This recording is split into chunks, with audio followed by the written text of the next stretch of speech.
Calling all nerds. This is More Than Dice, the podcast where we dive deep into the realms of everything nerdy.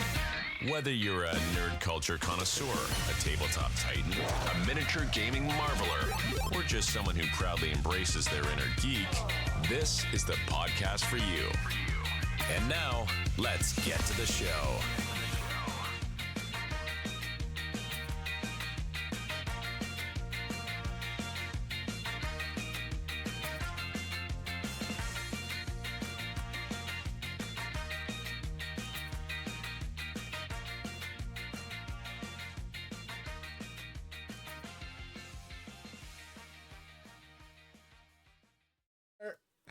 Welcome to a new episode of More Than Dice, episode 354. We are on a special time and a special day and everything. We are especially here with our special guest. Mizzy is in the chat. She'll be helping us monitor the chat. But our special guest is Nestor, of course. Welcome, Noah. Yay! We all love Nestor. Thank you. Other way around.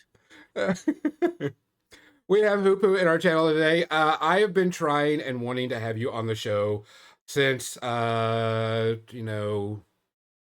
AD. So we're gonna have a lot of fun. Yes, because I am that old. Thank you so much for having me. I am very happy to be here because I learned of the podcast, I would say like a year ago or something, and I tried to keep up with all the shows that cover Warcrow. So thank you so much. I'm super excited. And hello, Lapbeard. I won't yell at you. Don't give me reasons to though, because I have my chancla right next to me, and to prove it, because I'm not bluffing. It's my chancla. Don't make me use my chancla. Nestor knows of the power of the chancla. I'm scared. Oh no. I do too. So just before we even get to the show, in high school, I had a friend, Spanish friend and mother of Spanish. And if you know anything about any Spanish households, if you come in there, you're family, no matter what. Mm-hmm. You're a son, you're a daughter, and you say something. You're a primo, you're a cousin. You Yeah. know. No matter what. And every time I'd walk in, she was like, "How's my son?" And would give me a kiss and all this other stuff. Oh. And if I said anything, she would whoop me. But I also grew up in the 80s and 90s. So Yep. Yeah. Very common. Things have changed though. However, I do bring my chancla with me in case I need to be protected. It's just a safety measure. It's just a safety measure. So today's gonna be a little bit different than we normally do. We're not gonna have a pre-ramble. We're gonna have a little bit of fun. We do have a lot of questions. If you have any questions, you can ask. Yeah, sure. In the channel. Thank you, Mizzy. And we will let you know if she can or cannot answer them. She has every right to deny an answer on there. So she will let us know.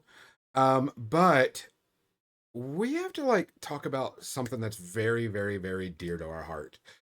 It is always something we do every podcast. And we have to know. It's like the burning question that everybody has to have. What are you drinking today? Oh my God. This is okay. I am that. I've been accused with a lot of reason, and I plead myself guilty of being a bougie person with my tea. And so I am. This is a mixture of cardamom tea that a friend brought from Iran. So, so it's bougie. So it has, I can't show you, but the mixture has proper seeds of cardamom, green seeds, like very big chunks, and they smell. I wish you could smell this. It's incredible. So this is what I'm drinking. Is it as good as American Lipton tea? Oh, absolutely. The nightmare. Horror. I mean, nothing. I'm not trying to go into a war, but there's places, but it happens in Spain too. Spain is not a country that's big on its tea. There's not many tea drinkers in Spain.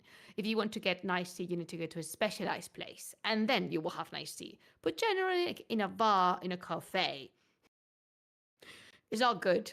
So yeah, my experience with regular vending machine so-called tea in the US. No, You know? no. Mm-mm. But yeah, what are you guys drinking? Just water. I'm a simple man Good. today. Stay hydrated. I had the 2 cups of coffee earlier. Oh God. Only two? You're like What do you mean really only late. two? Yeah. Yeah. Well, I'm going to my mother's house later, so there'll be coffee there as well. Oh, cafecito. Cafecito. I will be doing the coffee today too. I think this is my third one of these, so I'll be doing coffee myself. Black, no sugar, no cream. You know the way that weird people like it.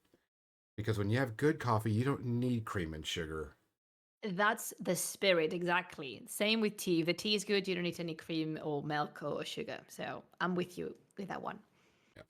So, guys, as we always say here, and we always want you to be, please look after yourself. Please make sure that you're looking after each other. If you see something, say something. If you hear something, say something. And if you could do something, because we've got to start looking after each other. Cheers. Yes. Salute. Cheers to that. And please make sure you drink something else rather than coffee or energy drinks. Por favor. Follow the example of Nestor, please. Twice the water to your coffee. No. So let's probably another 2-3 bottles of water to follow up the 2 more coffees I have left. So yeah.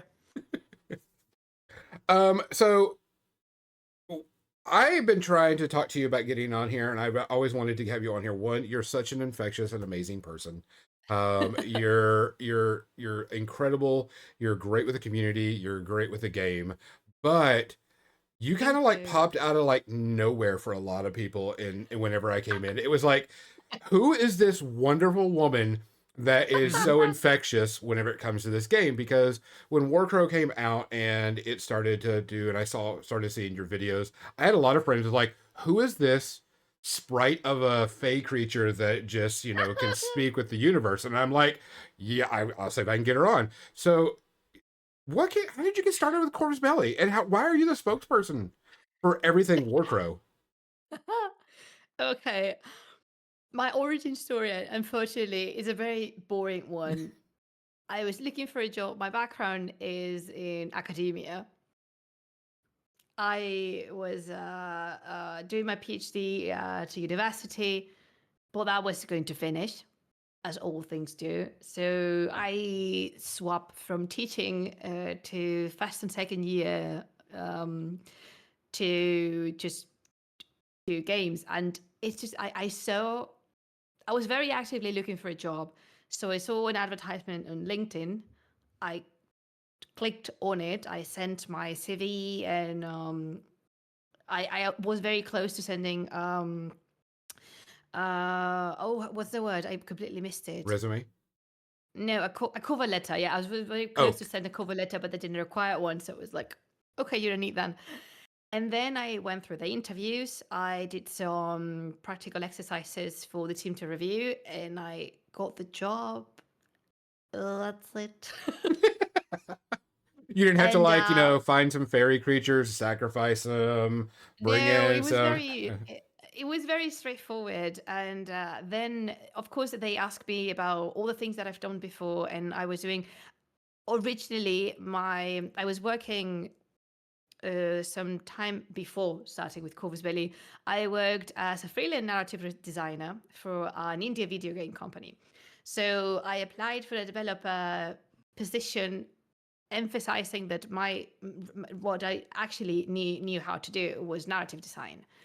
And they took me in, and they just taught me so much, and I enjoyed it. They knew about my background with the English language. I was living in Scotland by the time, because it was there where I was teaching. And they also wanted to know if we would be interested in being the spokesperson for Warcrow. And I said yes, because for one, I adore talking. I really like talking a lot.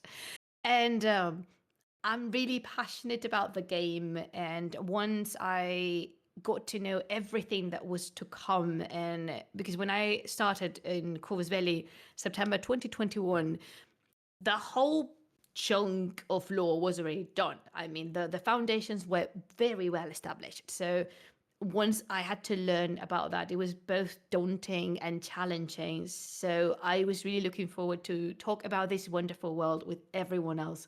And doing so from the perspective of the game design, knowing what's going on from the fluff to the game table, is fantastic.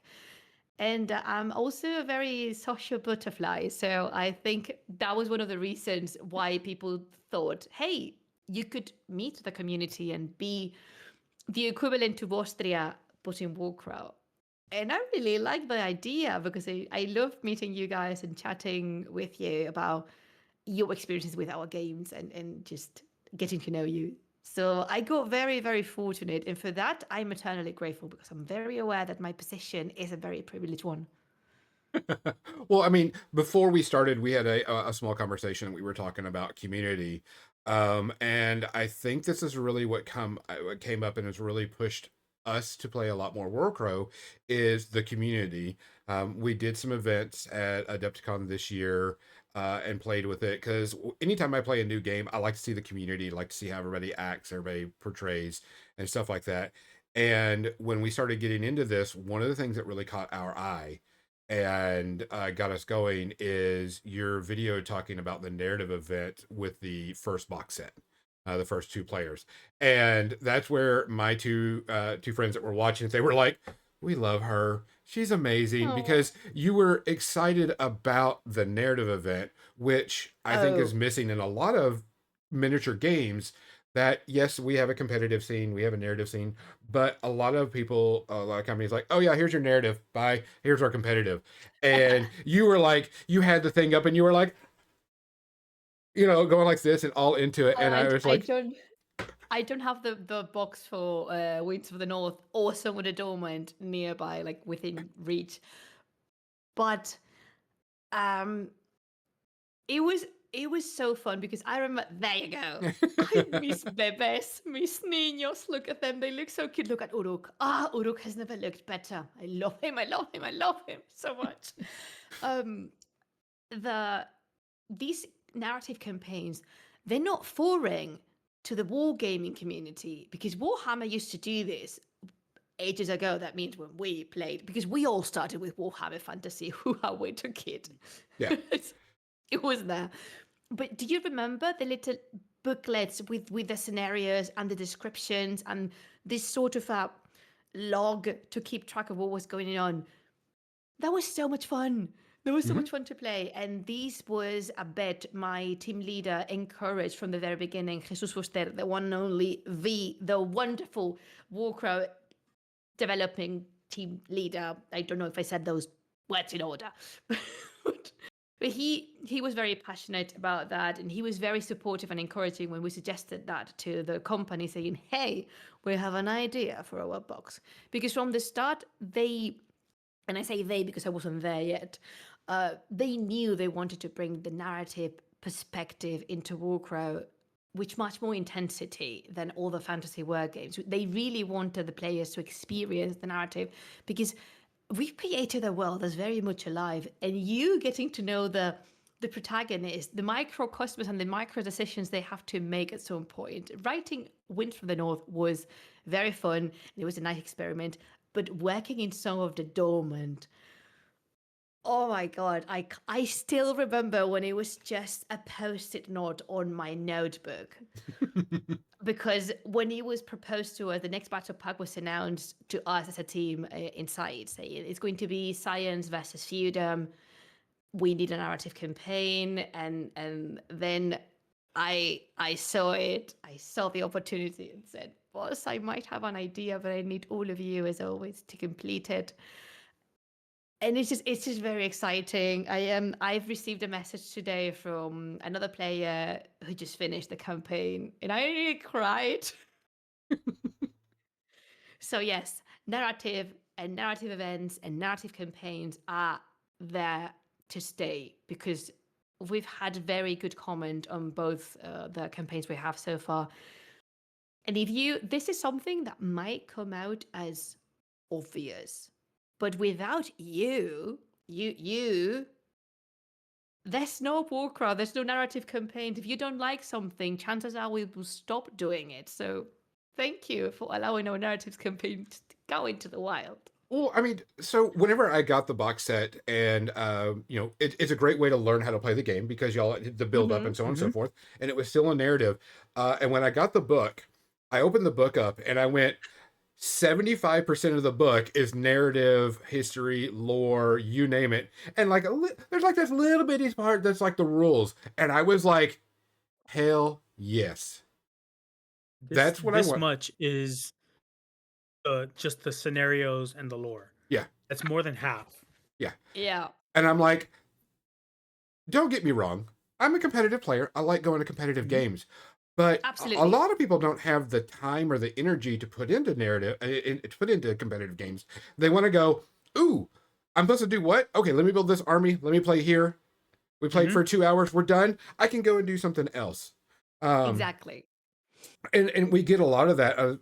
And I think that's a lot of untapped potential out there for a lot of gamers, game companies, is to, oh, here's your narrative by type thing. And you, especially in our busy world, you get a lot of people that want to just play and have fun.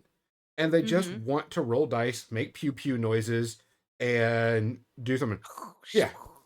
'Cause I will tell you, the best memories I've ever had in any miniature game has never been a competitive scene. It's been a narrative where I pulled off this stupid trick or this stupid thing that, changed something coming up.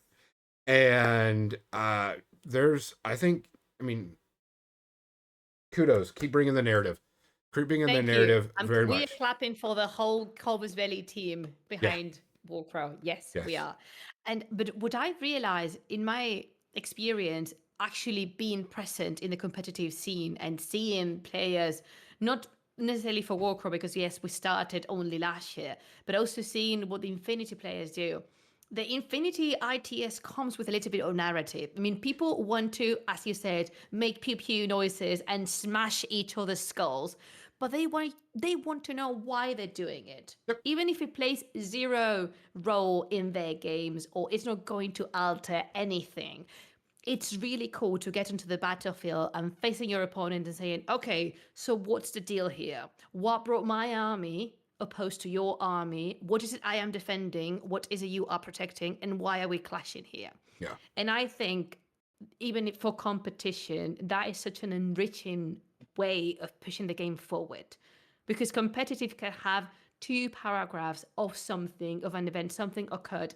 I mean, when Warcrow and its fluff was built, there's so many things out there, so many strings we can pull, and then just unleash major disaster between the whole of the nations, because this is a war game. There's no good and bad. There's no heroes versus villains.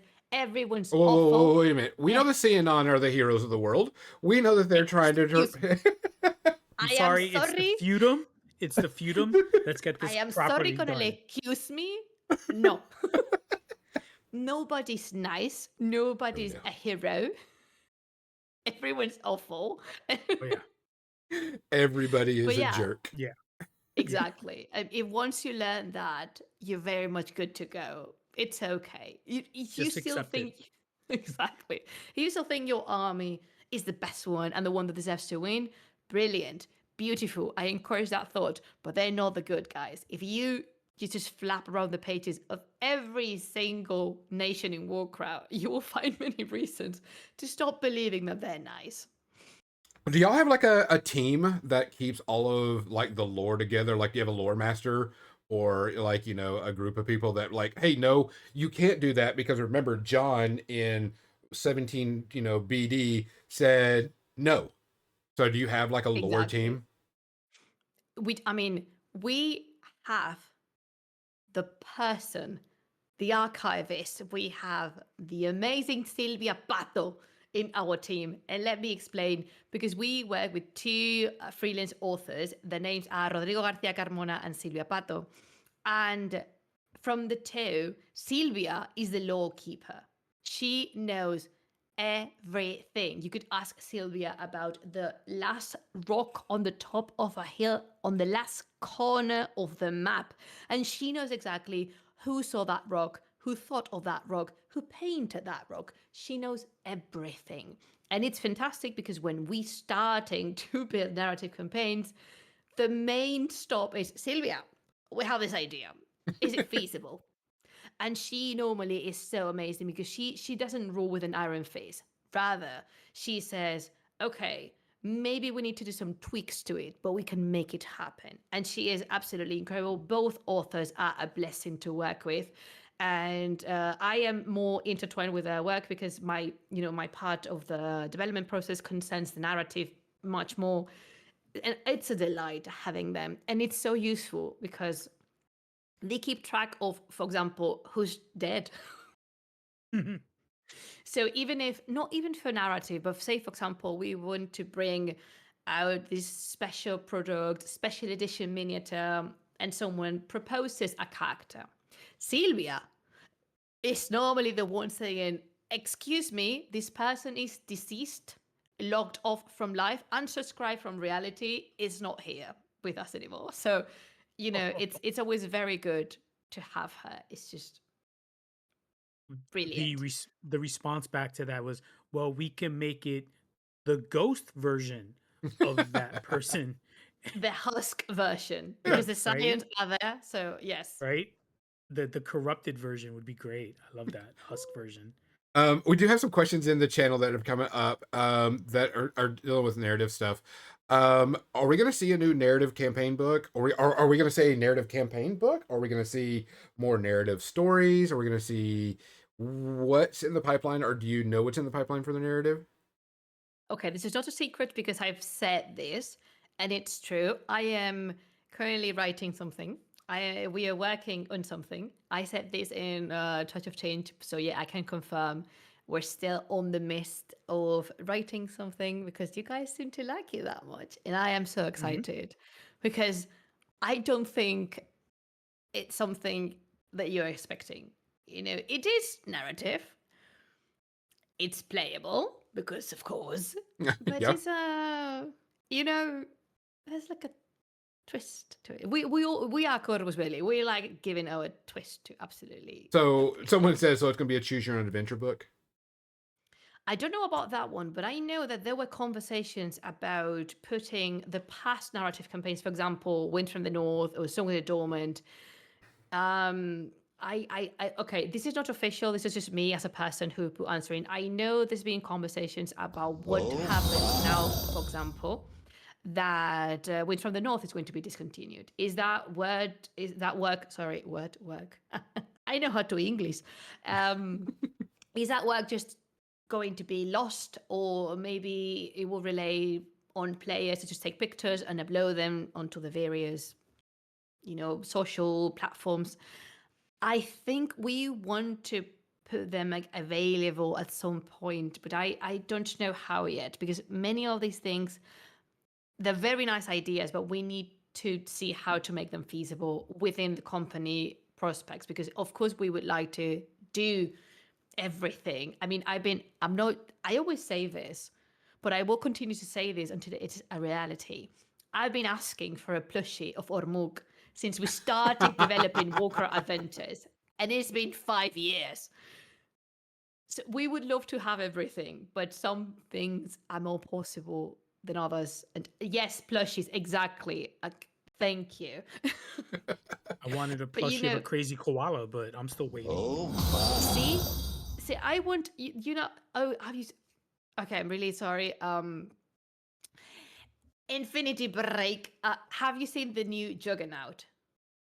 Yes. That is a phenomenal plushie. Yes. It's a puppy. It's a pet. Yes, I want the new Juggernaut to be just like cuddling with me.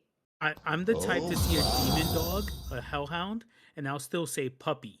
So yes, it's so Juggernaut is just a cuddly puppy. And this is why Nestor and I are so good friends, because everything's a puppy to our eyes. Puppy. Yep. Everything's a puppy.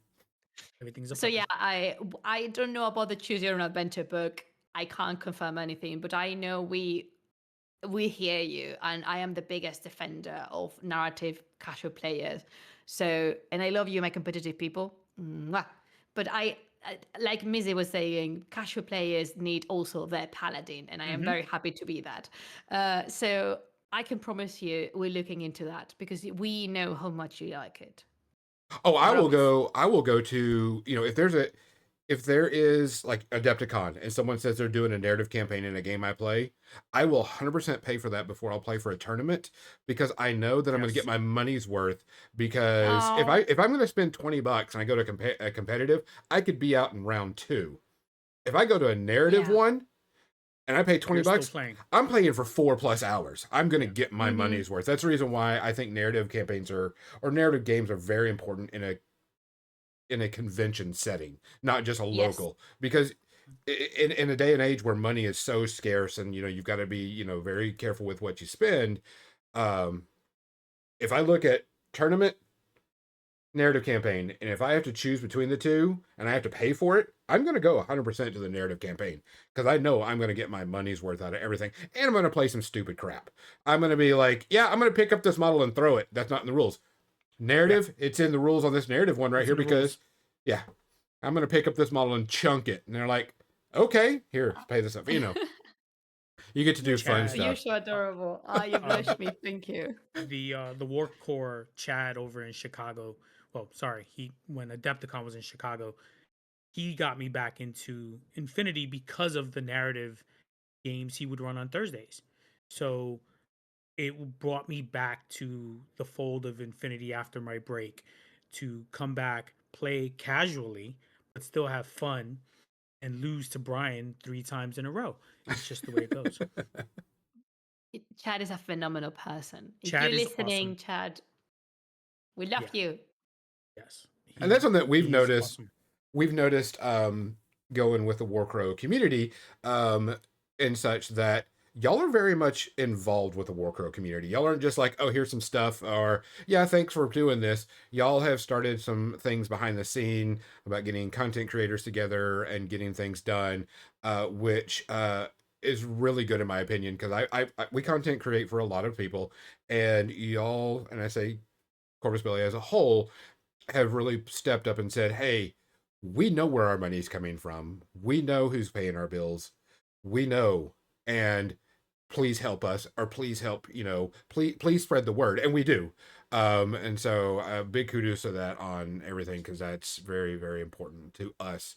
Because when we go to a convention and we see the community, not only is it very fun and y'all talk and y'all share within the booth, but at the table, everything is relaxed. It's chill. Everybody's like, "Hey, I brought a bunch of crap. How much you want for it?" No, I'm giving it away. Here's a bunch of stuff. I'm just giving away because Hmm. it's I want you part of my world, type thing. Yeah. So I'm glad to hear that the narrative campaign and narrative stuff is here to stay. I'm a big fan of it.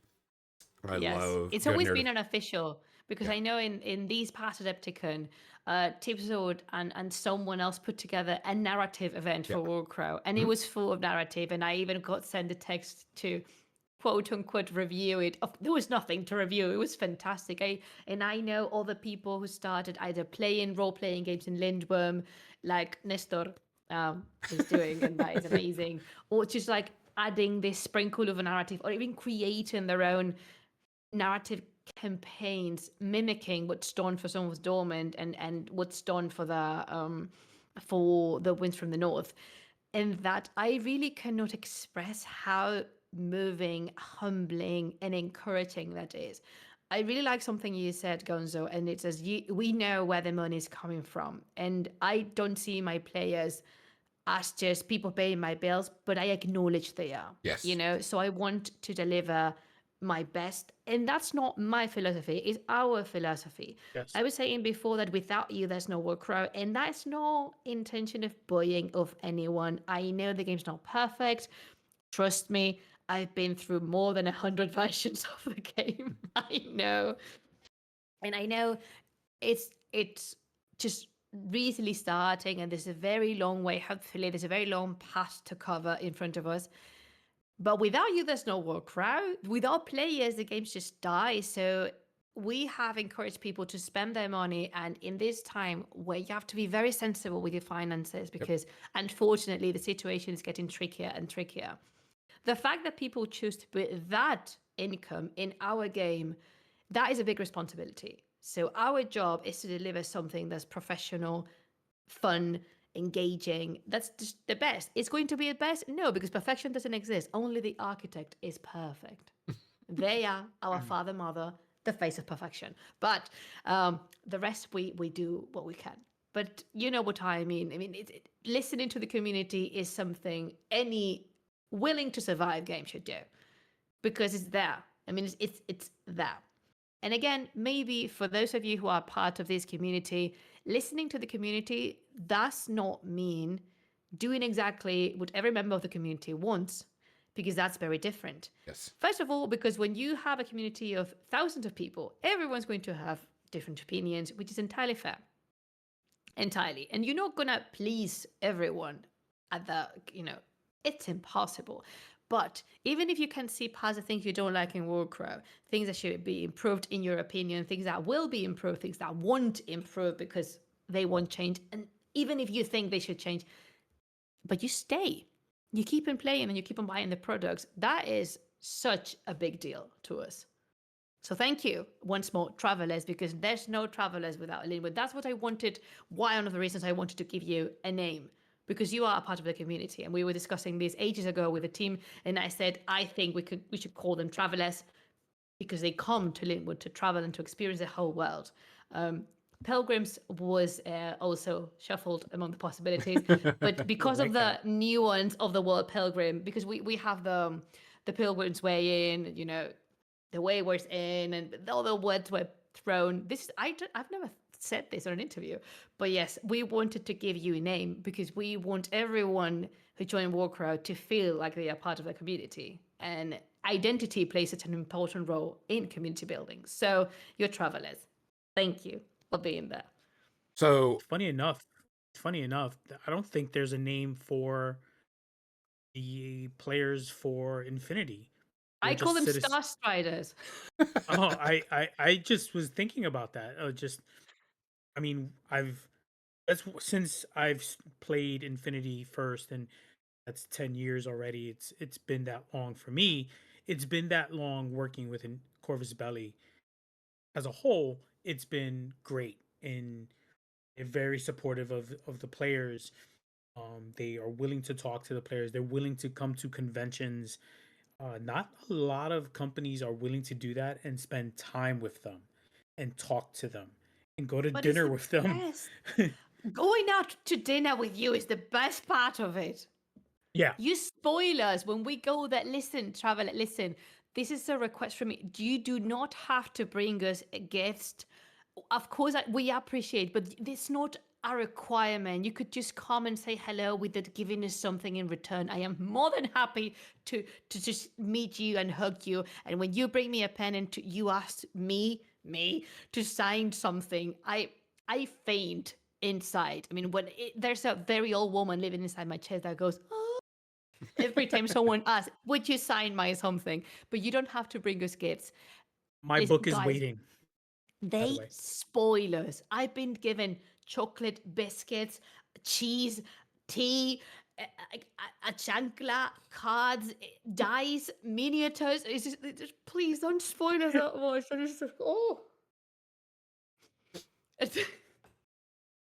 That's the reason why I try to learn everyone's names and to really keep a core memory in my head of who's given me what. In fact, this morning I had a cup of tea, of a very nice tea that 2 players of Warcraft brought me from France. It's just, you're too much. I'm a super soppy person, and I apologize, but you're too much. And it's just like, so we should bring you like little Lipton tea bags. You know what's gonna happen now. If you want to play, if you want to perform an exorcism live, then definitely. You're gonna a convention, and somebody's gonna take and just start bringing you tea bags and sitting it down in front of you. You're gonna walk away. There's like a whole box. I've seen that with Tim Tams for comic book conventions. Yep. Where somebody showed up and they were just bringing them Tim Tams in Australia. and the pile got so high he had to make a separate pile. I will bring a 'cause he- bucket, like to all the Lipton bags in here. You can Oh my put the Lipton God. bags in here. All right, so you hear it now. She would like Lipton tea bags anytime she goes to a convention. Mm-hmm. Oh my God. No, please don't. Please no. Please no. Thank you, Nestor. Going back to the thing and expanding on the Warcrow universe. Are we gonna get an RPG book like the Infinity, or are we gonna get? Because I love the universe, and of course Nestor is running a Daggerheart game and using the Warcrow universe as the background. Are we gonna get an official Warcrow RPG? Okay, the RPG. The RPG. We really want to do one, but currently it's not something a project we can tackle. But it's there. I mean, the thing is, we have an RPG for Infinity. We have an RPG book for Infinity. So chances are Walker will get its own. The thing is, I cannot say when, I cannot say how, but definitely is among the top priority lists because it's been so requested. But I can guarantee it won't be next year or 2027 because currently it's not something we can, just approach right now. As in the 12th of October 2025. I know it's not going to be on the meeting tomorrow morning saying, you know what, we're going to start working on. It's not going to be that. But it's definitely there. Absolutely there. Okay. As a project manager and knowing projects, yes, I understand. If you don't have something planned for 2 years from now, it's probably not. Yeah. I'm So. sending kisses to our own project manager who juggles with a lot of things. Yago. Yeah. There's someone who feels you right here. The chaos coordinator, as I like to call myself. Oh, I really like that. Chaos coordinator. That's Yeah. beautiful and That's brilliant. a new title. Yeah. Mm-hmm. I have that. I as a day job, I project manage, and I'm like, yep, I'm a chaos coordinator. I really like that. I'm going to say that to him tomorrow. Oh, there's actually there's a sign you can print out for him. By the way, it's keep calm. I'm the chaos coordinator. You need to send me that. I need to print that and stamp it on his desk when he's not there. Yeah. I'm just a wizard since I just fixed computers, but people say, "Wow, I wish I knew how you did that." Magic. To me, it's magic. As someone who knows zero about computers, it was just like, and that will be it. We've got into a lot of the narrative and the lore and everything, which is great. But we do have a lot of questions about the future of Warcrow. One, any new factions in the work? Besides, there's a shrug for the people that are going to be listening. There's a shrug. Oh, sorry. Shrug, smirk, Shrug. chuckle, No. chuckle, smirk, giggle. Okay, we will move on from that question. One of our viewers was curious. How was the order decided on releasing the factions? Was there like a, hey, we want this faction over this faction because of X, Y, Z, or was it just like pull them out of the hat and go, yep? Was there? I remember about the hegemony of embassy and northern tribes. Okay, let me see if I can put the story straight because I really love that you think that I have all the information, but there's a lot of information that is not consulted nor run by me because they don't have to. Seriously, I am just a developer. I make very little decisions that are not concerning my literal job of developing. So I know the first one because these was okay. I'm going to say in post, but understand what I'm coming from. It was a direction given to us, which ones we're going to launch and in which order. I remember the hegemony of embassy was chosen because of the variety of humans, elves, and dwarves. And then they wanted to oppose that army to an army who looked entirely different. And because Warcraft Adventures was on the works and the Scions were just on the side, there were a lot of models already revealed for the Scions, so it was not going to be a surprise. Therefore, Northern Tribes were chosen because of the Orc and the Varank. And also they really paint, this is something to consider, but they really paint a pretty picture having the blue and the green in front of the Black Legion with all the uniform. I love how the Black Legion looks. Then it was CNN, and I don't remember why. I am guessing, and this is a personal guess, that forest elves is something that calls to a lot of people. So like you, for example. So I'm Shenanigan. guessing, but I don't have an official answer for that. Then the science versus freedom.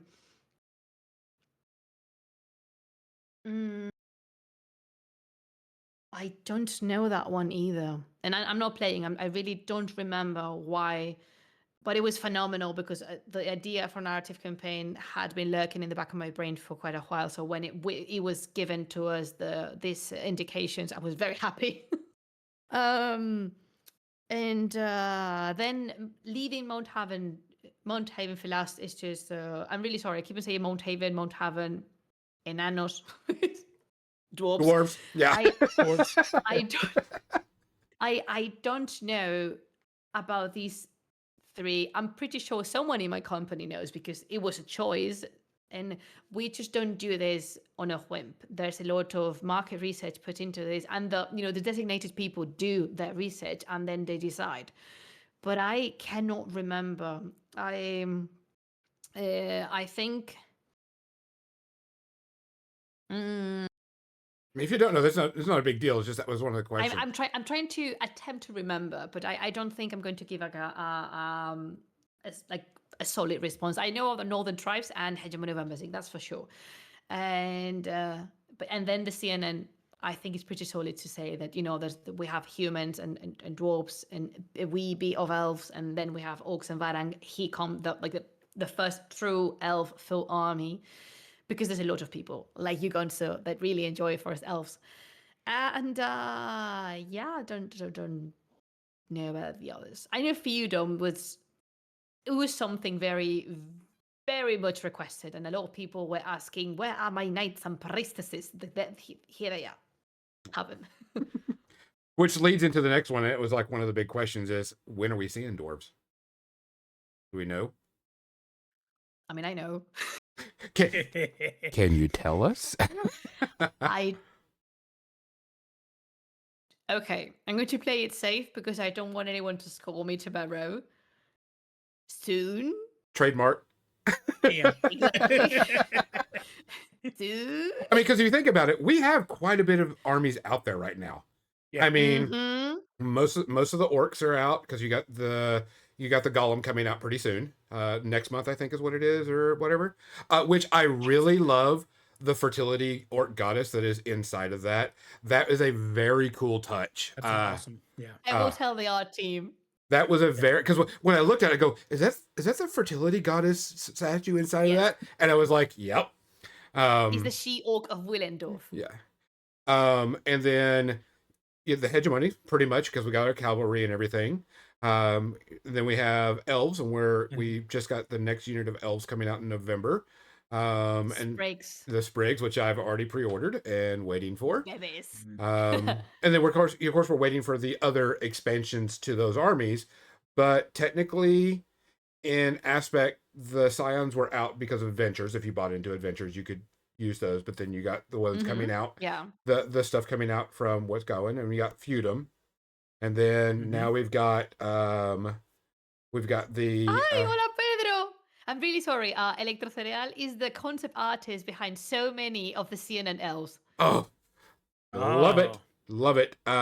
So as an elf player, I always play armies that are very shenanigy and do a lot of, weird stuff and a lot of things, which was going to be either elves or red caps. And Mizzy is a red cap goblin player because red caps are shenanigy throw models, all that type of stuff. That's her things.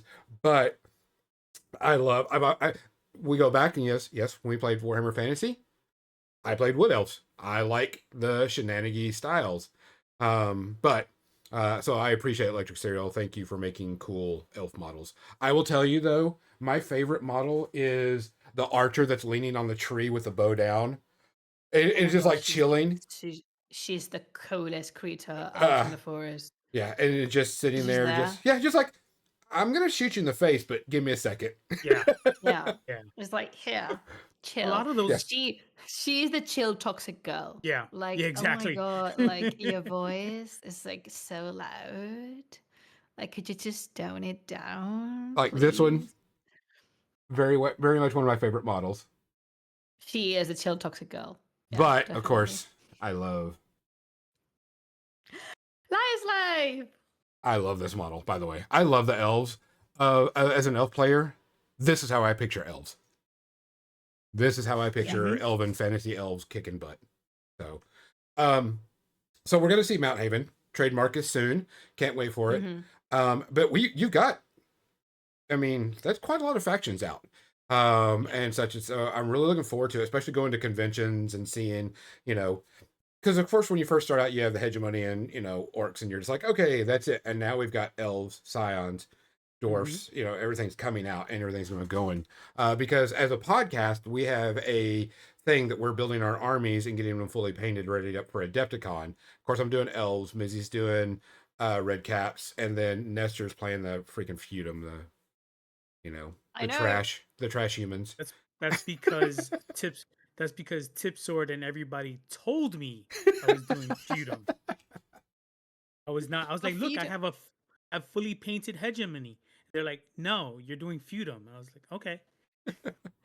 but we have to admit, whether you like feudum or not, the models are sick. They're Oh, they're so gorgeous. wicked They're looking. gorgeous. The The style, because usually when you get it, there people are like, okay, it's just a guy standing there with a bow like this, or it's a person standing there like that. But like this model, the way it was sculpted and the way that she's standing, I don't feel like it's going to break. But this is dynamic. This it is, model yeah. is it's cool to look at on the table, Yeah. and it's One like of my favorite models is the Knight of the Sacred Relic about to Yes. just blow his hammer. And it's Yeah. simple and it's delicate. I don't Mhm. know much about art. I mean, creating art and stuff. I'm not an artist myself, but simple is beauty and can be beauty in yeah. so many aspects. And just that knight is perfection. I love Yeah. him so much. Yeah, I think the sculpts and everything have been great because they're fun to look at because you're like, this lady's about to kick your ass. Get ready. Yeah. Because I love It feels me. like feudum. It feels like because feudum has a lot of characters, right? A lot of characters that the models just stand out. Mm-hmm. While even the units look great, but the characters just give it more life in feudum. Oh, Pedro, sorry, Electrocereal. He was the concept artist behind Genevieve, the Countess of Ceylon, the Jeanne d'Arc. So, of course, he had to make her fabulous because she is darling. She's Yes. so fabulous. Well done. Well done. um, so we talked about the greatest army being Xenon and how they're the Science, best. you mean? Xenon, Science. no, Xenon. Science. Science. So I the understand the elf. confusion. It starts with an S. It happens. It's okay. um, I I like the elves just because I like the shenanigan players, and we joke about this that they are the greatest and will always be the greatest. But what is your favorite faction and why? The science. Okay. It mixes a lot of things. It's not because let me just put my ideas in order. Of course, it's because of the Wicked looks, because I am a very big fan of grim dark fantasy, and I like the Mhm. retorted, I like the strange, I like that thin line between the grotesque and the elegant. To me, the true terror is not a monster with 1,000 mouths and claws and stuff. No, to me, the image of terror is a puppeteer, this very thin, elegant creature that is abnormal somehow because you detect with your eyes that her limbs are longer than they should, her skin is redder than it should be. Mhm. There's just this halo of strangeness and this uncomfortable look from That her, third but arm she's so exact. sticking But out, she, you know. but she's so elegant, and she cannot Hmm. be blamed for being nothing but elegant. So that's one. But also because I really like the law, and I am a big science defender. And if you read the chapter, of course you know this already. But the Scions are the losers from a war, from a terrible war that took place between the elves, and these dark-minded have the opportunity now to rally not only their tropes and go to war, but actually to tell their own story and their own version. Because if you know something about history, it's always written by the winning side. In this Yes. case, losers made it. The losers made it, and they maintained in secrecy their way of living, and they inspired others. And it's no casual that the Scions call themselves families, and they're organized in families. In fact, if you play Song of the Dormant, you know that Uruk is really a dad. He's such a dad. He is a father to his children, to his sons and daughters. And I like that about them. I like that they are the rejected, the beaten, they are the mistreated people from society because they formed by people, elves, and humans mostly, that were refused and that they did not have a place wherever they appeared to be born. But then the Scions opened their arms and said, come. And I know is it all the jokes like the humans are cattle or pets. They're absolutely not. They're also part of their children. And that the Scions are this like, oh, they only want to put arms and legs and do weird things. Would you not improve your own body if you were capable of doing so? These people are going to live for 100 years because they improve themselves. Yes. When you say, oh, That's but they have horns for eyes, yeah, and we do boob and nose jobs regularly, it's aesthetics. I can just see it. And I'm going to say this to Mizzy because I know she's doing it right now. She's probably crafting a meme with something going, "Daddy ooey," and hmm So I expect it later. yeah, yeah. I'm sure she's got a meme coming going. But yeah, that's the reason I like the Scions so much, because I like the pariahs and the rejected. I think there's beautiful stories to be told in the found family. If your family rejects you and if they don't want you, there's another family that absolutely wants you, and that is the family of the architect. They give me dark fae feel. Yeah. Um the ones Potential, that, yes. right, that if you would go to them looking for a favor because the elves don't want to give you the favor. The scions will, and they will gladly give it up at a price. Maybe. Yeah, some people just willingly choose to follow a progenitor. For example, Hmm. in Warcrow Adventures, Samara, they are not a progenitor. They could never be because they are an Alven, which means they are not full elves. Yes, Noada is an Alven. Oh yeah, a lot of people and didn't know that part. and Samara had a group of followers that went to, like, they met at their house and they listened to them. It starts like this. It's nothing so complicated. They're not a cult. I mean, not any more than the religion of the two moons, that is. Was So waiting for that something one. came out just like last week, and it's the first time it's come out. And so we're gonna have, by the way, we're gonna have Scott Tipsword on the episode next week to talk about it. But the season 1 tournament packet came out. Now, this is The something that birth of the flame. I really like that Corvus Belli does is a tournament packet, and it's Yes. not just, hey, here's some crap. There's actually stuff that's really good in here, and I was waiting to see what y'all were going to do with the tournament packet because I know people that just buy the tournament packet just so they can have whatever's in it and not even use it for a tournament packet. Nestor, me, I um, want the mini. yeah. I want the mini. My boy, he's grown so much. He's so tall. He's not tall. I mean, the miniature, it's really fun because if you don't know this already, travelers that you're listening or watching, the exclusive miniature for the WTS package is Ismail Ishraki, my baby. And he goes from having 14 and yeah, he's 14 in Warcraft Adventures to being 19. But what people don't know is that Ismail is very, very short. And he doesn't, I mean, he grows, but he doesn't grow up. You know, he's not taller. But the miniature is very, very tall.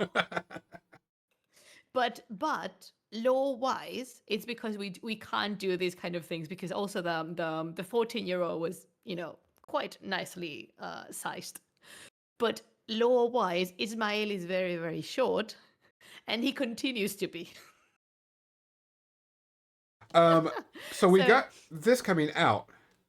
We're going to be seeing yearly ones from here on out. Or are we going to do 6 months? How often are we going to get these? Do we know yet? I don't know for certain. I think we're going to follow Infinity's example in this one and have yearly ones, but I could be entirely mistaken. I would say at least for the first years, definitely we would do it yearly because we're following Infinity and this experience is proven to be very nice. So why not? If this gets contradicted within 2 weeks or something, I You're like, so sorry. yeah. But for now, I would say at least yearly. 6 months, between 6 months it's like, I think it's a little bit too short. Yeah, so next week, Tipsword and I are going to talk about this, and we're going to go over the tournament scene. So you get out of all the tournament scene questions. Tipsword has deal with all that, because we're I going don't to know if I go. will be able, as in like, not willing. I'm also super willing to answer, but I don't know if I would be allowed to answer. I don't know. Yeah, so we're going to be going over that. But kudos on this. Great job on Thank bringing you. I this can out. tell you we did. I don't know where it will be. I'm pretty sure it will be somewhere, but we worked in a little bit of a narrative for that too. Nice. Nice. We've got years coming to an end. Things are cleaning up. Y'all have done some update to the rules already to clean up some wording and clean up some FAQs. Going, oh, how does this work compared to this? Because if anybody knows, this is a living game. It's not the rules are Yeah. done. It's over. Walk away. Players, even testers, don't find stuff until the players get a hold of it because we all think differently. We all do stuff. Are we going to be seeing regular updates like yearly, 6 months? Or are we just going to say, hey, no, we found this broken crap. We're fixing it now before it gets into a problem in a tournament or, in gameplay? Do you know if we're going to be seeing yearly, 6 months, or just fixes as we go along? I know that we gather all the FAQs in a document and we publish the answers. I don't know with a frequency though, because I don't think if it's established, or we just waiting to have a big number of it and then we put those one out. We are doing currently a very thorough revision of the rulebook and also incorporating all the bits and bobs that are scattered around because we acknowledge it's difficult to have 3 documents to look at: the rulebook and then the update and the tournament rules and then the FAQ. So it's just like it's all over the place. So we're very, very dedicated to working on that. Unfortunately, I cannot reveal anything else because I'm not allowed to show a little bit more of the process, but just say that learn we are there. And it is a time-consuming job, I would say. It's not as simple as just sitting and reading and make sure everything makes sense because we need to do.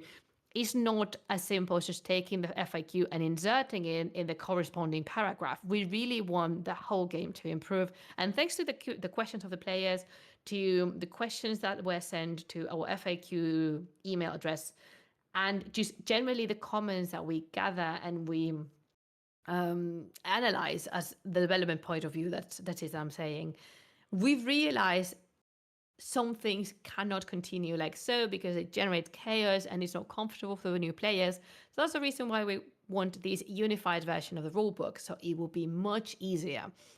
As for when could you expect it to be, I don't know, but because I'm not in charge of scheduling anything, guys, this is something I'm going to be very serious in here. We, as in the development team, do not manage timing. We do not schedule things. We are requested to do things and we do have deadlines, but those deadlines do not mean publishing days.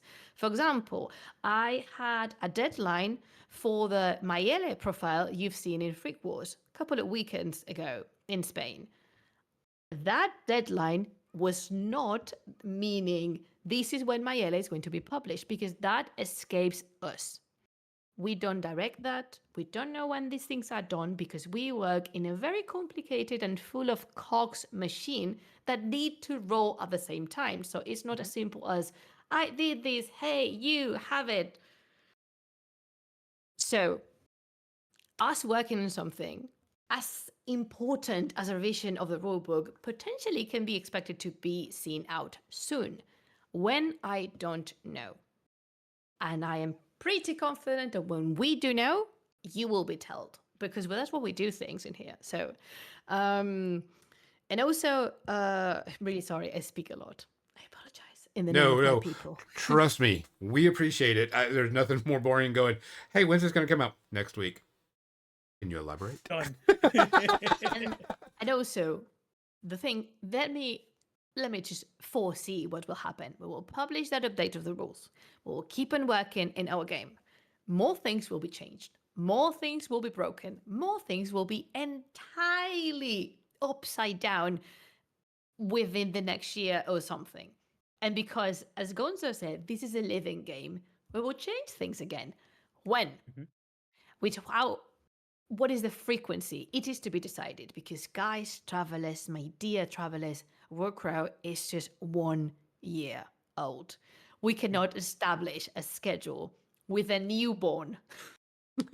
Do you know anything about babies? I do. I don't. I used to be a teacher, but I know. But you know what I mean. I'm pretty confident that within 2 years, we will have already a very sensible schedule and timing throughout the year that everyone's comfortable with, and that works for Warcrow. Because yes, Warcrow is the younger sibling to Infinity, but you've seen how different they are.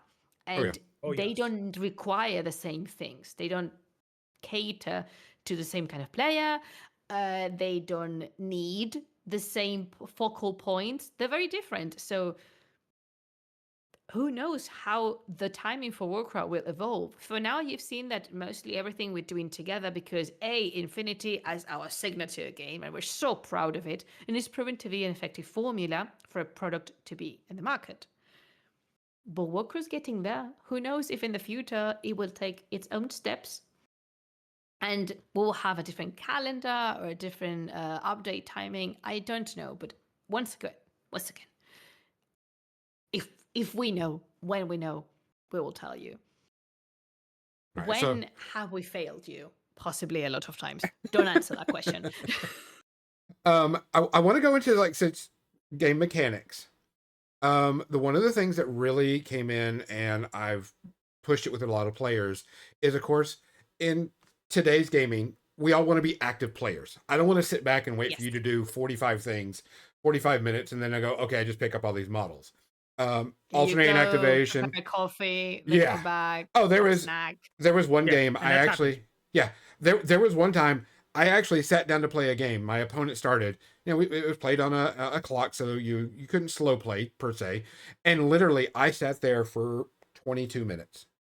Oh, and did not roll a single die, did not move a single model, did nothing for 22 minutes. And when I was very, very young and I started playing Warhammer Fantasy, I went there with my older cousin. There's always an older cousin. And I remember asking, mind me, I was very young, okay? I must have been 13 tops. And I was sitting there and I kept on looking at him and asking him, but when is it my turn? Yes. Why don't I get to play? And say, oh, you will? Just after what? You've been playing for 10 minutes. Yeah. There's a lot of minis on the table. And that's what we've been talking about when people were talking about the game, is we're actively playing, because not only is it, an alternate activation, but when I'm attacking you, you're technically attacking and defending against me in the same process, which is what I think is really, really good for this game. And I think this is what really is important, because even though I do charge you and I do try to come in damage, I can lose and be pushed away. And, I think this is a very important part of the skill of the game, that whenever we do this, that we're engaging each other together and we're not just, okay, all right, here we go. I pick up my model. You killed it. I think that's a very important game design, and I want to say kudos on that, because with it as being an ADHD and an autistic person, I don't like to just sit there and wait. And I can play with the person. I'm like, oh, I hit you, but I did this, or but I did that. How long did it take, or what was some of the challenges you saw when designing that type of thing, the active player playing type stuff? I think the project always required, I mean, I think it was one of the founding stones for Warcrow to have um, alternative activations. I don't think there was ever considered other version for it. So from the very, very early stages of the game, that was a must. It was a requirement because I'm really sorry. This is not no hate to anyone in the gaming community and to not all the game. I'm talking from myself, from the perspective of a player. It's boring.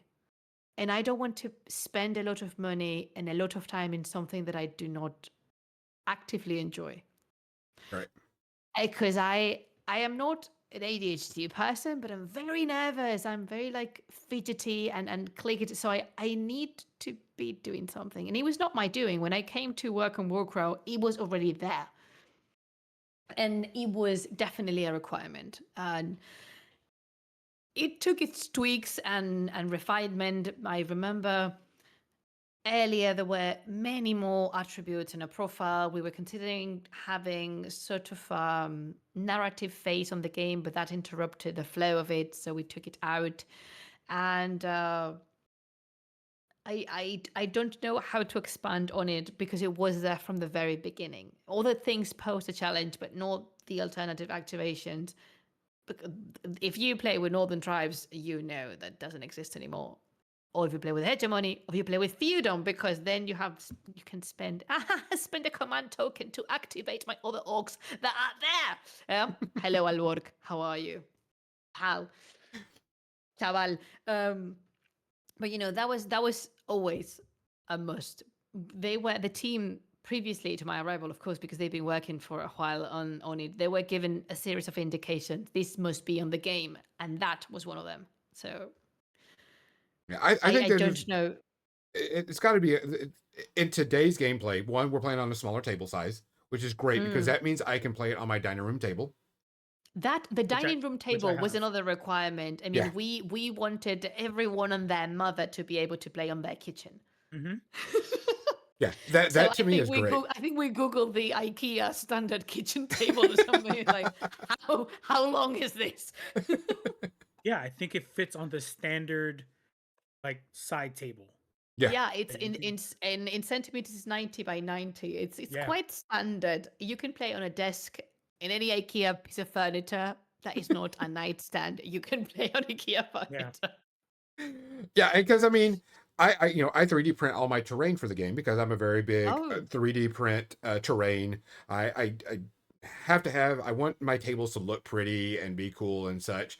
And there's not a lot of terrain. I mean, you don't have to have a huge bucket. So I can have a plastic bucket and have 4 or 5 tables worth of terrain in there. Modeled all after what's standard in there. But there's something about being able to go, let me just throw this out on this small table and we get to play. Because I don't have to have, a 6 foot or 8 foot or whatever, or, 4 foot. I have, I don't know if you could, I can't see it. Oh, actually it's somewhere else.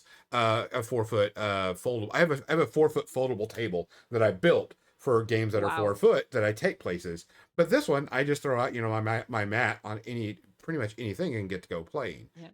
And I think that's also another thing that makes this game very accessible to a lot of people is I don't need 900 pieces of terrain.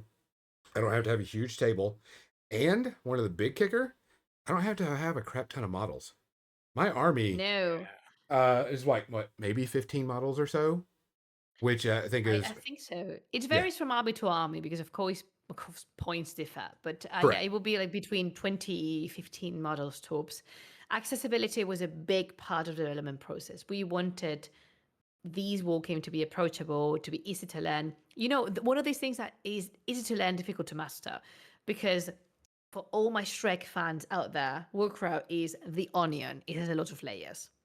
And if you kind of go deep into it, you will learn and you will acknowledge and grasp the synergies between characters, between the different units we have. But if you want to play in a very basic thing, as in like, I just came here for the funs and giggles, so I'm going to throw my goblins at you, you can do that too. Yeah, that's very much Captain Mizzy's. That's the reason why we were going over the rules of the army. Now she likes her orcs. Don't get her wrong. She loves big crunchy beady things. But when we were talking about the rules for science, I go, you can yeet goblins. She goes, I'm buying everything. I don't give a shit. I'm buying everything. Yeah. He's like, Yeah. I can yeet goblins. And I'm like, what do they look like? And Shinley looked at all the red caps. She's like, I'm in. Oh, I love the goblins. They have this stupid look on their face. It's absolutely brilliant. Yeah. But yes, and I think that is one of the reasons that the communities are varied and there's many different players on the Warcraft community. We have very, very casual, never touch a war game before players. We have very pro with medals and like condecorations, experienced players, and those are the backbone of the community. So thank you to every single person who's been playing for 10 plus years.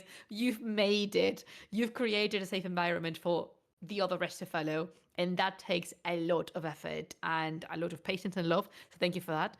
And also, Captain Missy said on the chat something very important. Smaller model count equals less to forget about.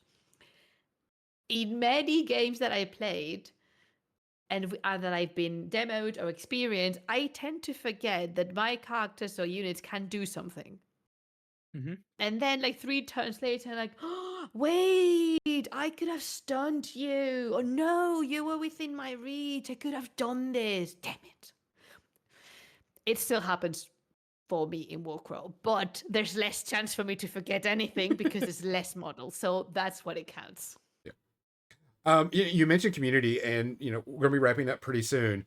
And how community is very important, not only just for the life of the game, just be accepting for people who they are. What do you want to see from the community? Because I know what I want to see from the community, but what would you like to see from the community?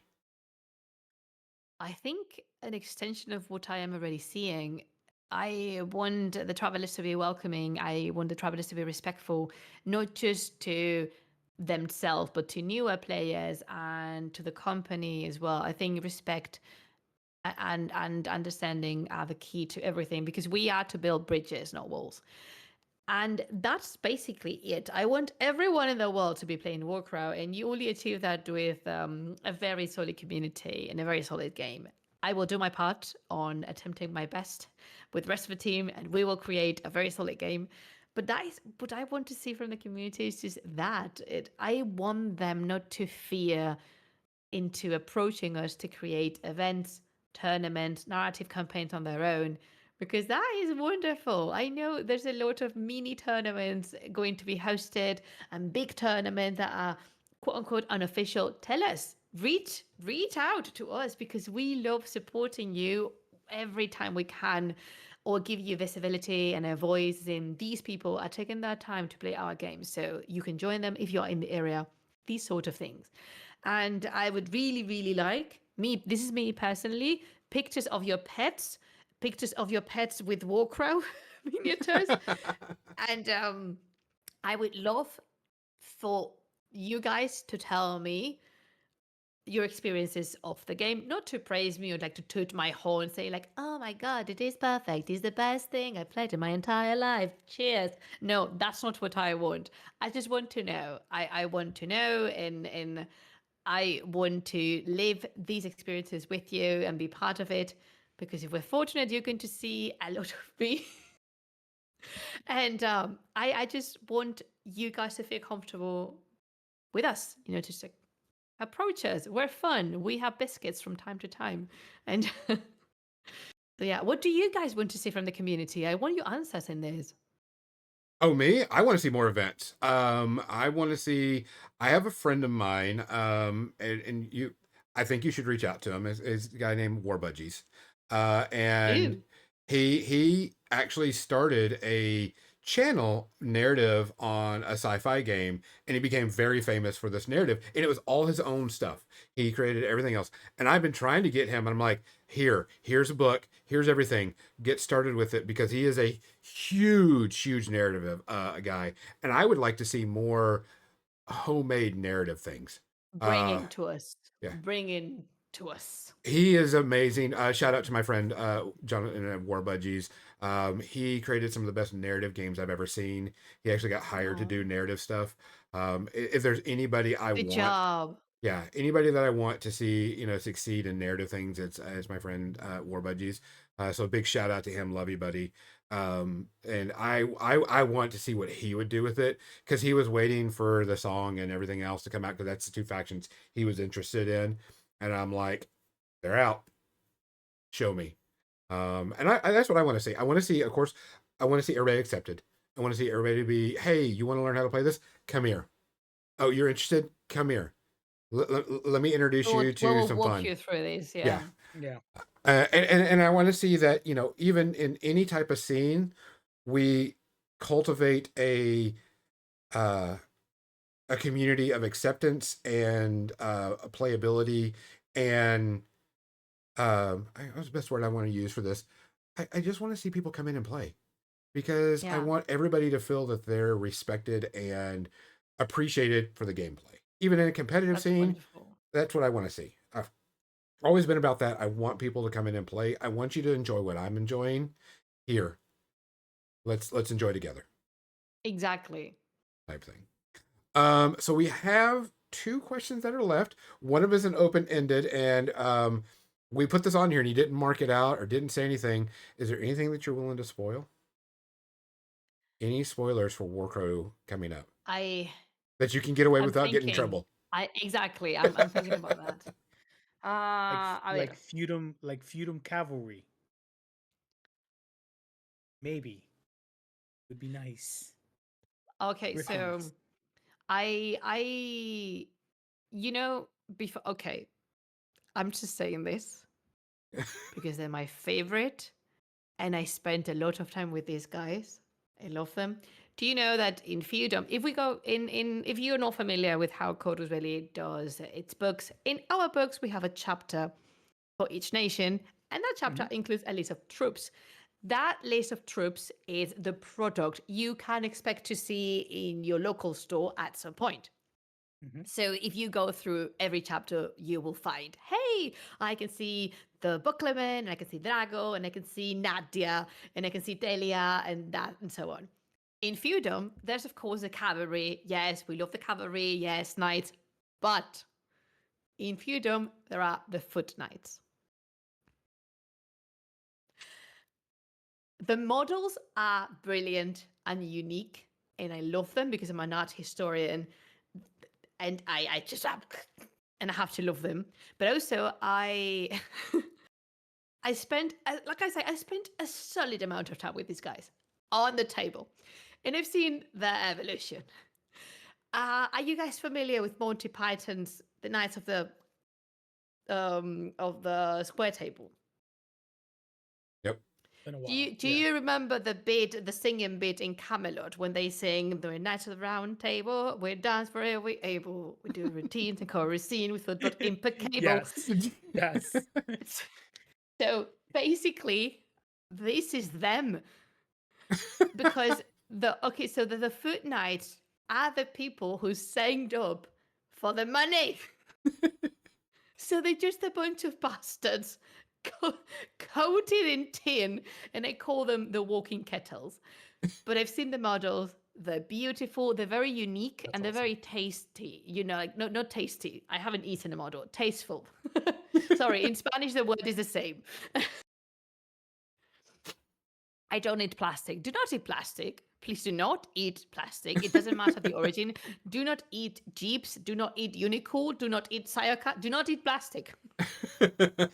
And but they're very tasteful. Swords. And these guys with Le Genevieve.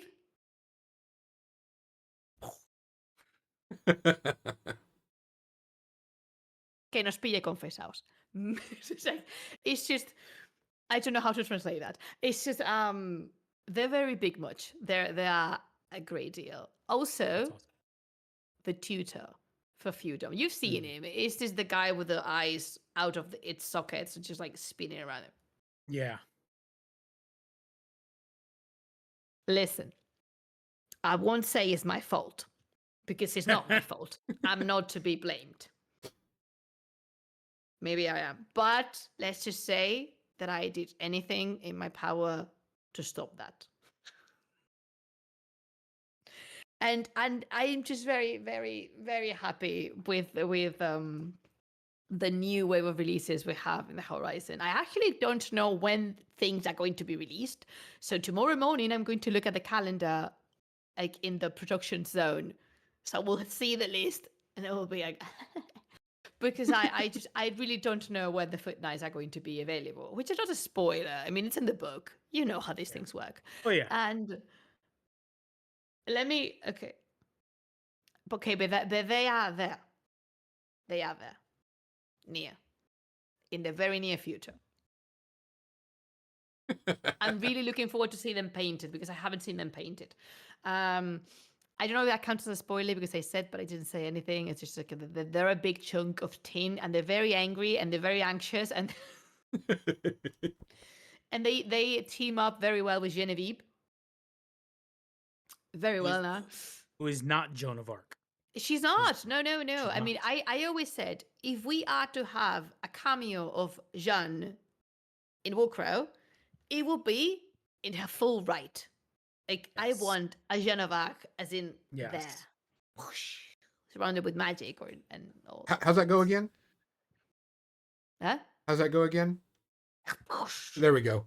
That's the important part of this whole conversation is the sound Also- effect. Magic noise. We've Magic noise. mentioned we've mentioned a lot of the red caps, but the only way of playing the red caps is by making noises whenever you move them, because that's within its own tactics. You should go. That's Mizzy. Yeah. That is Mizzy 100%. So when you get her little Lizzie, I'm soundboard, so proud of you. I'm so proud of you. you just gotta get her a soundboard of goblins being yeeted. Right? Like that. And Yeah. Yeah. When they get thrown. Yeah, I there will be much a very like high pitch. Like this magpie cackle. Also, I forgot to say something about the community that just clicked on me because I was talking with Missy about this, like off mic. I want to see more women get involved. Girls, it's a safe space. These fellas take such good care of me. I love them. You should come and meet them. You should come play games with us because it's very fun. And I know that throughout the years, it's been said, repeated so much that wargaming is not for girls and it's not for us not because we're not smart. It's just like, it's not something for us. It can be. It's very fun. I have so many women that can confirm that.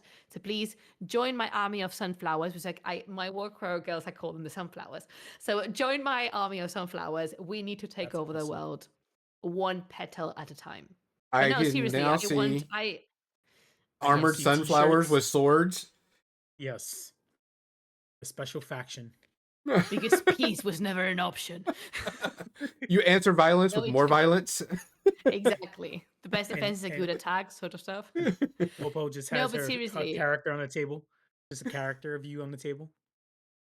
I would love to see more women. I mean, I think diversity is something that wargaming community is striving to achieve, but still taking its first steps. So you and I both, everyone has to do, before we started, Gonza said something that I really like. If you can do something, do something. Thank you. Really. Thank you for all that first chunk of speech, because it really reminded me one of the reasons why I'm here and one of the reasons why I was chosen as a spokesperson of Warcrow, because I am, in fact, a woman that loves fantasy war games and just loves Warcrow, and it's possible and it's fine. It's a very nice environment. I know it can be daunting and scary, but seriously, give it a try. It's just, these people are amazing. You're not going to find yourselves, my ladies, in best hands. So wrapping up the story, we're almost done. What can we see Corvus Belli in the future in 2026? Like conventions, where are you going to be? Because That's I'm a good sure question. we got to give you more Lipton tea bags and Yes, other stuff. definitely. So where can we see you and Corvus Spell in 2026? I will bring my bucket to collect my trash can, my bin to collect my garbage Lipton bags or something. um, where I will be personally, I don't know. Potentially either a Jenkin or a Adepticon. I think Adepticon, but I don't know. It's a little bit early. So we're going to start a For petition us. Yes, to I will for pass that. Adepticon is a must.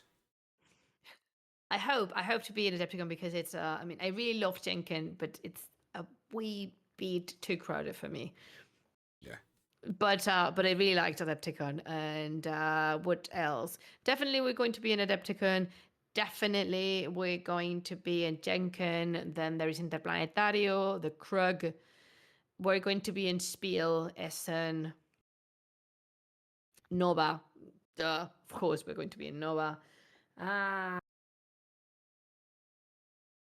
I think I will go. I will attend at least one.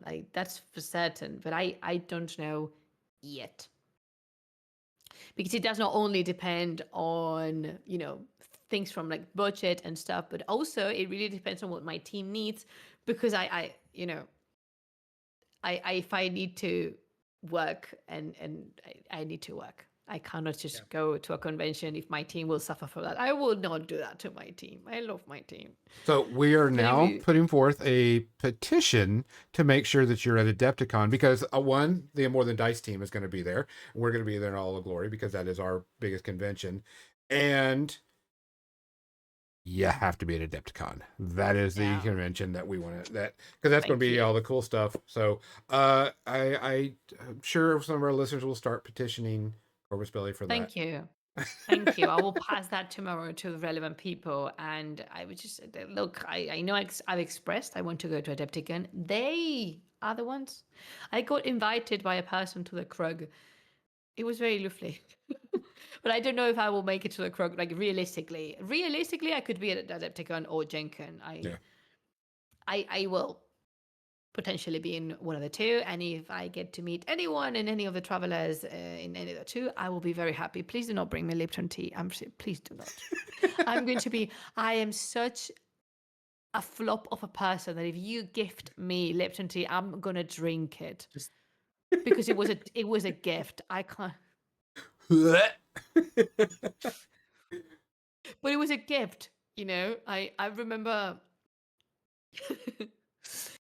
when I came back from Jenkin, someone who I don't know who you are. I'm very sorry, but this is a story for you from my endearment and my love. I was gifted so like very typical US chocolate bars and stuff. And I'm not a big sweet person. I'm mostly a savory girl. I really like chocolate, but I'm not into the sweetness stuff that much. And I remember I was eating one of the candy bars, and my significant other was there watching me making faces, and he asked, "But do you like it?" It's like, no, it's too sweet. And then he asked, "Why are you eating it?" And I said, "It was a gift." And he said, "Yes, but you don't like it. You'd accepted the gift. You thanked the person. You can bin it now. No one would know." And then I looked at him like dead eyed. How could you say that?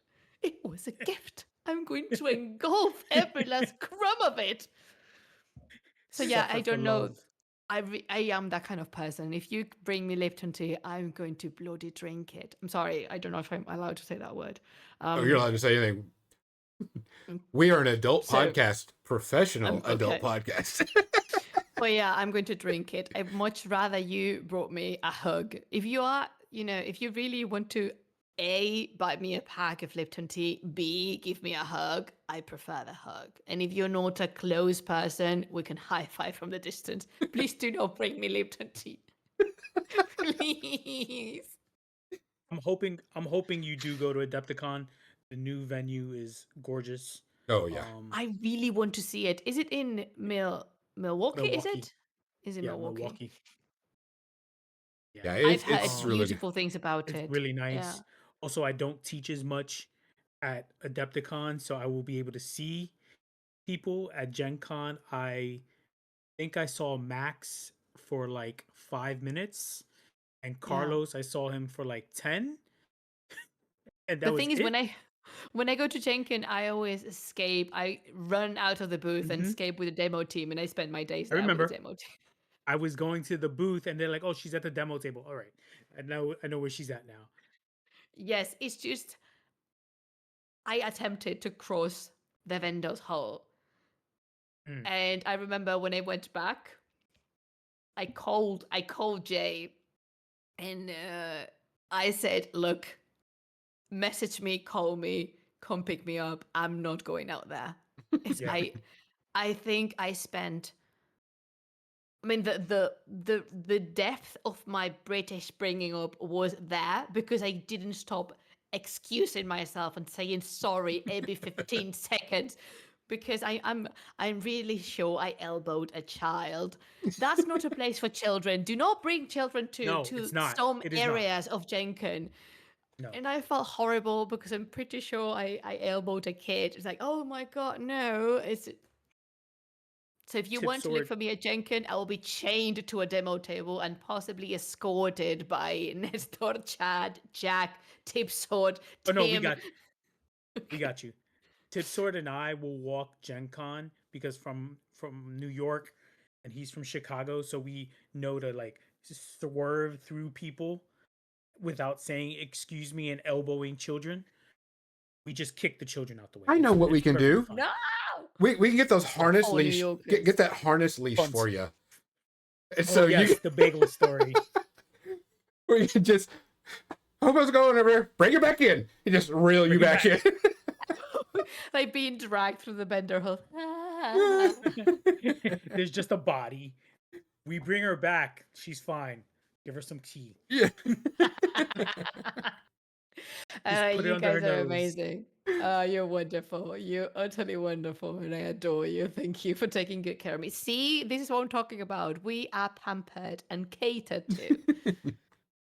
You don't have to do that, though. Do not. It's not an obligation. Please do not Yeah, feel forced to bring us anything. yeah. Guys, it is about Crazy. 12:30 our time. I promise I wouldn't keep her too long, but we appreciate you coming on. We appreciate everything about you. Absolutely. I am so glad that we got to do this. We are very big fans of not only Corvus Belly, of you, of Warcrow. We want to see the game succeed. We've got a lot of cool things planned, podcast wise. We've got a lot of cool things planned, to do things for us and everybody else to show the game off.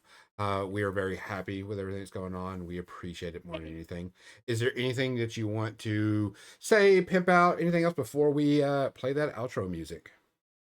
I think just to extend a big thank you to you guys for inviting me. Don't worry, I know I cannot be kept any long, but I would be very happy to return in some time to see how the game has evolved because it's been delightful. I felt comfortable and as if in home. So that's wonderful. I really like when when that happens with these shows because if you may not think this is possible, but it's a tad intimidating for me sometimes just coming into these shows and be asked the questions that I don't know if I'm going to deliver or perform as expected. But I had the greatest time, zero amounts of pressure, zero units of incapacitating thoughts. So thank you.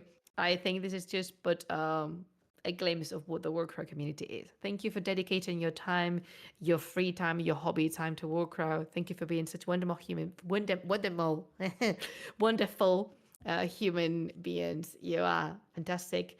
And if anyone is listening to this or watching this and is considering getting into the Warcraft universe, do it.